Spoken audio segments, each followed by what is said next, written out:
The Cuban Revolution, a captivating guide to the armed revolt that changed the course of Cuba, including stories of leaders such as Fidel Castro, Che Guevara, and Fulgencio Batista. By Captivating History. Narrated by Desmond Manny.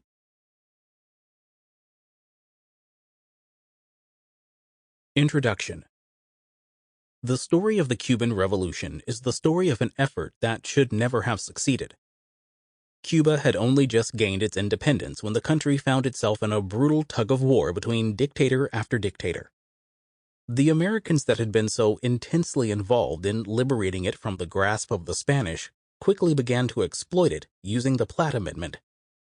Even after the amendment was abrogated, Cuban presidents arose and seized power in coup after bloody coup.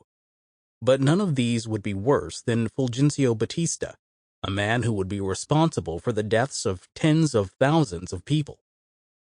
Yet this is not so much the story of the revolution as it is the story of the three inimitable men behind it: Fulgencio Batista, Fidel Castro, and Ernesto Che Guevara.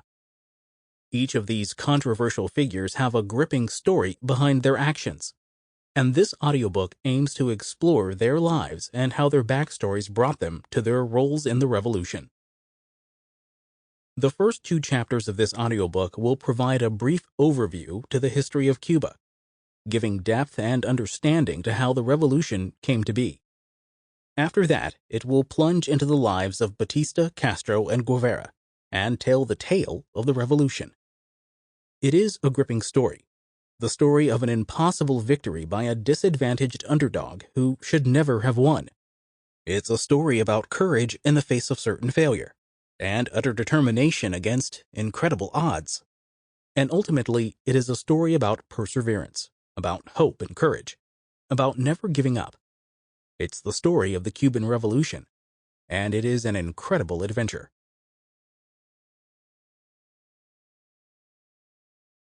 Chapter 1.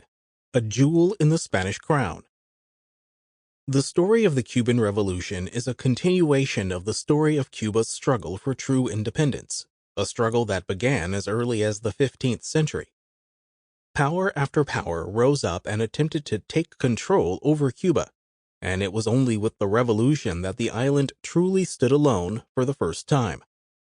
Or perhaps that statement is a little inaccurate. There was a time, hundreds of years ago, before Christopher Columbus, before the Spanish, before all of this, that Cuba was truly independent, an island that belonged to no one except its own people. Sample complete. Ready to continue?